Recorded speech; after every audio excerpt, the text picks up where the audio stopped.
Iran আর আমেরিকার যুদ্ধের সমাপ্তি তো হবে, তবে তার জন্য কিছু শর্ত রয়েছে। ইরানের দ্বারা ভারতকে এই রকমটাই জানানো হয়েছে। বিষয়টা একটু বিস্তারিত বলি। গত পরশুদিন মানে 21শে মার্চ ভারতের প্রধানমন্ত্রী আর ইরানের রাষ্ট্রপতির ভেতর ফোনে কিছু কথাবার্তা হয়। এখন ফোনে কি কি কথাবার্তা হয় সেটা তো এক্সাক্ট জানা যায় না, তবে ভারতে ইরানের যে এমবেসি রয়েছে সেই এমবেসির অফিসিয়ালসদের দ্বারা জানানো হয়েছে যে ইরান হয়তো ভারতকে কিছু শর্তের কথা বলেছে, যুদ্ধ শেষ করার জন্য কিছু শর্ত। কি কি শর্ত বলছি।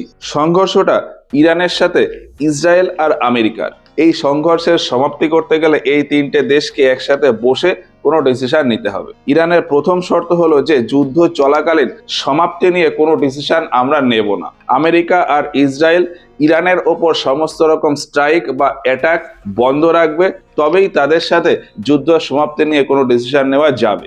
এছাড়া আমেরিকাকে অ্যাসিউরিটি দিতে হবে যে পরবর্তীতেও আমেরিকা কোনো কলে কৌশলে ইরানের ওপর কোনো প্রকার কোনো আক্রমণ করবে না। এটা হলো ইরানের দ্বিতীয় শর্ত। আর আরো একটা শর্ত আছে। এটা বুঝতে হলে আমেরিকা আর সৌদি আরবের রিলেশনটা একটু বুঝতে হবে। সৌদি আরবের অর্থনীতির মূল ভিত্তি হলো পেট্রোলিয়াম এক্সপোর্ট, আর অন্যদিকে সৌদি আরবের নিজের তেমন কোনো স্ট্রং সিকিউরিটি ফোর্স নেই। এই হিসাবে সৌদি আরব আর আমেরিকার ভেতর একটা চুক্তি রয়েছে যে সৌদি আরব পুরো বিশ্বে পেট্রোলিয়াম এক্সপোর্ট করার জন্য ডলারে তার পেমেন্ট রিসিভ করবে, আর তার পরিবর্তে আমেরিকা ওই সৌদি আরবকে মিলিটারি বা সিকিউরিটি প্রোভাইড করবে। এই হিসাবেই সৌদি আরবে প্রচুর আমেরিকার মিলিটারি বেস রয়েছে, আর এই সিস্টেমটাকে বলা হয় পেট্রো ডলার সিস্টেম।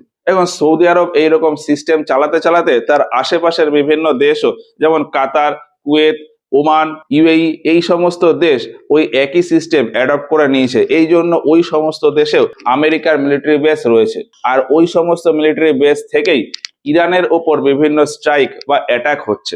এখন ইরানের 3 নম্বর শর্ত হলো ওই আরব দেশগুলোতে আমেরিকার যে মিলিটারি বেস রয়েছে সেগুলো সব উঠিয়ে দিতে হবে। আরব দেশগুলোর যদি সিকিউরিটির প্রয়োজন হয়, নিজেরা নিজেদের মতন করে সিকিউরিটি তৈরি করে নিক। তো যুদ্ধের সমাপ্তির জন্য ইরানের তরফ থেকে ভারতকে এই সমস্ত শর্তের কথা বলা হয়েছে বলেই মনে করা হচ্ছে। এবার এখানে ছোট্ট একটা প্রশ্ন মনে আসে যে ইরান ভারতকেই কেন এই সমস্ত কথা বলতে যাবে। এর পেছনে একটা কারণ হতে পারে যে বিশ্বের একটা গুরুত্বপূর্ণ সংগঠন হলো ব্রিক্স, আর ভারত এখন এই ব্রিক্স এর প্রেসিডেন্ট পদে রয়েছে। এক্ষেত্রে ইরান হয়তো ভাবছে যে ভারত নিউট্রাল থেকে কোনো স্টেপ হয়তো নিতে পারে যাতে এই যুদ্ধের সমাপ্তি হয়ে যায়। তো যাই হোক, ইরান আর ভারতের এই ফোন কল নিয়ে তোমাদের মতামত কমেন্টে জানিও।